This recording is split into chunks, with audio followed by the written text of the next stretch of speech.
కష్టపడి పండించిన పంట కొనుగోలు లేకపోవడం వలన హరిగోసపడుతున్న విషయాన్ని ఇవాళ మనం గమనిస్తున్నాం. అన్ని ఐకేపీ సెంటర్లో రహదారులు అన్ని కూడా ధాన్యంతో నిండిపోయినాయి. దాదాపు నెలన్నర రోజు నుంచి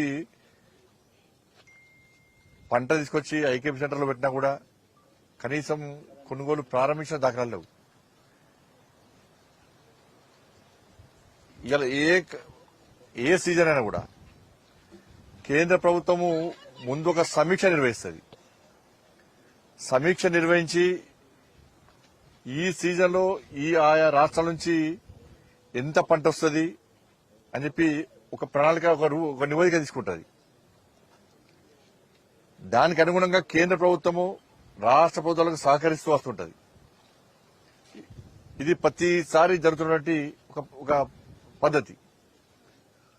దానికి అనుగుణంగా రాష్ట్ర ప్రభుత్వాలు ఒక ప్రణాళికాబద్దంగా ఒక ప్లాన్ ప్రకారం ముందస్తు చర్యలు తీసుకుని కొనుగోలు ప్రారంభించాల్సినటువంటి అవసరం ఉండే.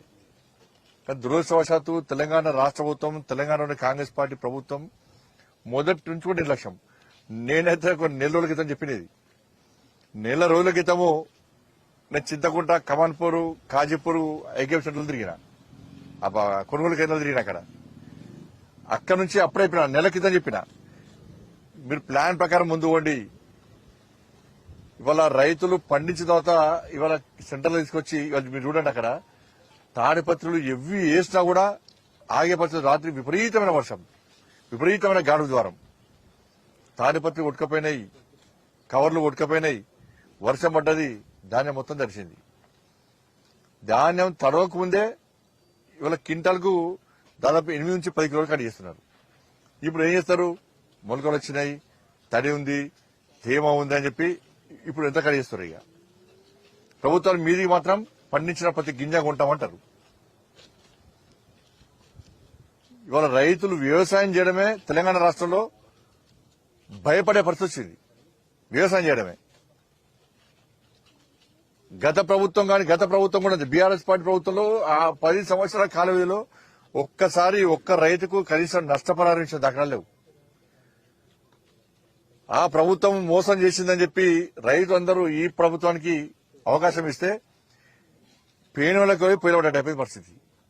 ఈ ప్రభుత్వం ఇంకా నిర్లక్ష్యం. రైతు భరోసా ఇవన్నీ కాదు, ఫస్ట్ ధాన్యం కొనండి, ధాన్యం కొనండి.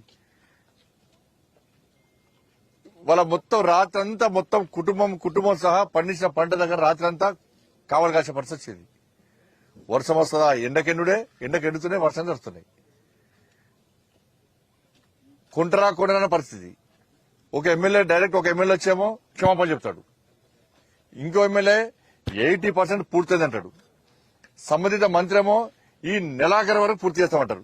గింత ఎక్కడ ధాన్యం అక్కడున్నది, నెలాఖరు వరకు పూర్తి చేసే పరిస్థితి కూడా లేదు. అలా నెలాఖరు వరకు కూడా పూర్తి చేస్తే దేనికంటే సిద్ధం. అన్ని ఊకదప్పుడు మాటలు చెప్తారు, ఊరుసుకుంటా మాటలు చెప్తారు, నమ్మించి మోసం చేసే మాటలు చెప్తారు. కనీసం ప్లాన్ లేదు. ఇవాళ భారతీయ జనతా పార్టీ రామచంద్రరావు నేతృత్వంలో రైతు గోసా బీజేపీ భరోసా పేరు మీద బస్ యాత్ర, మా ఎమ్మెల్యేలు ఎంపీలు బస్ యాత్ర చేపట్టిన తర్వాతనే ఈ ప్రభుత్వంలో చల్లం వచ్చింది. లేకుంటే ఇప్పుడు కూడా అయిపోదురు. ఇవాళ రాత్రి మొత్తం తెలంగాణలో అనేక జిల్లాల్లో రాత్రి వర్షాలు పడ్డాయి, గాడి జ్వరం వచ్చింది, పంట మొత్తం ఇష్టపడైపోయింది. ఇవాళ మీకున్న ఇబ్బంది ఏంటని అడుగుతున్నాను. కేంద్రము సహకరించడానికి సిద్ధముంది, సహకరిస్తున్నది. పంట కొనడానికి మీకున్న ఇబ్బంది ఏంది? మీరు జేబులోకి రూపాయి పెట్టడం అవసరం లేదు. పండించిన ప్రతి గింజకు కేంద్ర ప్రభుత్వం నిధులు ఇస్తున్నది. కేంద్రం నిధులు ఇస్తున్నప్పుడు కూడా పంట కొనుగోలు చేయడంలో మీకున్న ఇబ్బందులు ఏంది? గది కూడా చేత కదా మీకు? కేంద్రం నిధులు ఇస్తున్నా పంటను కొనడంలో పంట కొనే చేతనైతే ప్రభుత్వం, రాష్ట్ర ప్రభుత్వానికి. ఇంకా మీరు చేసేది ఏంది? ఇవాళ చూసి చేస్తున్నారు, దళాలకు అమ్ముకుంటున్నారు. ఇక 10 కాదు 15 కిలోలు పోయినా కూడా కనీసం నష్టపోకుండా ఉందాం అన్న పరిస్థితి వచ్చింది వాళ్ళు. కాబట్టి ఎక్కడ పోయినా కూడా ఇవాళ ప్రతి అసెంబ్లీలో ధర్నాలు చేస్తున్నారు, ప్రతి మండలంలో రాస్తారోకోలు చేశారు. ఇవాళ తెలంగాణ రాష్ట్రంలో ఆందోళన చేయని మండలం లేదు. వాళ్ళ రైతులు ఈ రాష్ట్ర ప్రభుత్వం తీవ్ర ఆగ్రహంగా ఉన్నారు. అందుకే కాంగ్రెస్ పార్టీ మంత్రులు ఎమ్మెల్యేలు గ్రామాల్లో తిరగలేని పరిస్థితి, రైతులు నిలదీసే పరిస్థితి వచ్చింది. ఇలా హైదరాబాద్ లో కూర్చొని స్పీచ్ ఇచ్చు కాదు, హైదరాబాద్ కూర్చొని మంత్రులు ఎమ్మెల్యే స్టేట్మెంట్ ఇచ్చుడు కాదు, క్షమాపణ చెప్పుడు కాదు. మీరు కొంటారా కొనరా చెప్పండి, మీతో చేత కాదని చెప్పండి. కేంద్ర ప్రభుత్వం దానికి పర్యావసనం ఏ విధంగా చేయాలో ప్లాన్ చేస్తాం మేము. మాత్రం తెలంగాణ రాష్ట్రంలో పంట కొనుగోలు మీరు కేంద్రం నిధులు ఇచ్చినా కూడా పంట కొనుగోలు చేయడం మాత్రం కాదు, మా వాళ్ళు అయితలేదు అని చెప్పండి. అదనే చెప్పండి. ఇలా కేంద్ర ప్రభుత్వం దానికి అనుగుణంగా ఏ విధంగా చర్యలు తీసుకుంటుంది. సుధీర్తాల పైసలు మేమే ఇవ్వబడుతుంది, గోడ సంచి పైసలు మేమే ఇవ్వబడుతుంది, ట్రాన్స్పోర్టేషన్ ఇవ్వబడుతుంది, లేబర్ పైసలు ఇవ్వబడుతుంది, ట్రాక్టర్ల పైసలు ఇవ్వబడుతుంది, అక్కడ పనిచేసే ఎంప్లాయీస్ పైసలు ఇవ్వబడుతుంది, గోడౌన్ల స్టోరేజ్ చేసిన ఛార్జీలు ఇవ్వబడుతుంది, మధ్యవర్తి వహించినందుకు కమిషన్ కూడా ఇవ్వబడుతుంది. మరి మీకేం వచ్చింది? మీకు ఇబ్బంది ఏంది? ఏ రాష్ట్రంలో లేని సమస్య తెలంగాణ రాష్ట్రంలో ఎందుకు వస్తుంది? వాళ్ళ ఈ చాతకంతనం ఎందుకు, ఈ నిర్లక్ష్యం ఎందుకో రాష్ట్ర ప్రభుత్వం సమాధానం చెప్పాలి. ఓ సమీక్ష లేదు, కేబినెట్ మీటింగ్ అంటారు, 2 నిమిషాలు వెంటనే పండించిన పంట ప్రతి గింజ కొంటామంటారు, కథ స్టేట్మెంట్ ఇచ్చేస్తారు, ఉచిత ప్రకటనలు ఇస్తారు, ప్రతి పట్టించుకుని నాదురులే లేడు. కాబట్టి తడిసిన ధాన్యాన్ని కూడా ఇది మీ నిర్లక్ష్యం వల్ల ఇవాళ ధాన్యం తడిచింది వర్షం వల్ల. ఇది మీ నిర్లక్ష్యమే. నెల రోజుల క్రితము మీరు పంటలు సక్రమంగా ప్లాన్ ప్రకారం కొంటే ఇవాళ రైతులకు ఈ పరిస్థితి ఉత్పన్నమేది కాదు, ఈ పరిస్థితి ఆపరించేది కాదు. ఏడుస్తున్నారు రైతులు, ఏడుస్తున్నారు. నెక్స్ట్ వ్యవసాయం చేసుడా వద్ద ఆలోచించే పరిస్థితి వచ్చింది ఇవాళ. ఇంతవరకు నాకు తెలిసి గతంలో ఉమ్మడి ఆంధ్రప్రదేశ్ లో గాని తెలంగాణ రాష్ట్రం ఏర్పడక ఇంత ఘోరమైనటువంటి పరిస్థితి ఎప్పుడు జరగలే. ఏ ప్రభుత్వం కూడా ఇంత నిర్లక్ష్యం వహించలే. మరి కాంగ్రెస్ పార్టీ వాళ్ళ నాయకులు, వాళ్ళ కార్యకర్తలు, వారి కింది స్థాయి నాయకులు కార్యకర్తలు ఇబ్బంది పడుతున్నారు. ఎందుకంటే రైతులు ప్రజలు అడిగే ప్రశ్నలకు సమాధానం చెప్పలేక, నిలదీస్తున్నప్పుడు భరించలేక ఇళ్లకెళ్లి బయటికి వెళ్లే పరిస్థితి లేదు కాంగ్రెస్ పార్టీ నాయకులది, కార్యకర్తలది. ఏమనంటే మేము విమర్శిస్తే దానికి కౌంటర్ ఇస్తారు. మళ్ళా ఇలా కొనేది కేంద్ర ప్రభుత్వం, కొనుగోలు చేయాల్సింది మీరు, డబ్బులు ఇచ్చేది కేంద్ర ప్రభుత్వమే. కానీ ఇప్పటికైనా కూడా మీరు నెలాఖరులోగా చేస్తున్నారు. సో ఆ మాట కన్నా కట్టుబడి ఉండండి. తడిసిన ధాన్యాన్ని ఇలాంటి కోతలు లేకుండా మీరు వెంటనే తడిసిన ధాన్యాన్ని కొనాలి. దీనికి బాధ్యత రాష్ట్ర ప్రభుత్వం వహించాలి. కుంటి సాకులు చెప్పి రైతులు ఇబ్బంది పెట్టే ప్రయత్నం చేస్తే రైతులు తిరగబడతారనే విషయాన్ని రాష్ట్ర ప్రభుత్వం గుర్తుంచుకోవాలి.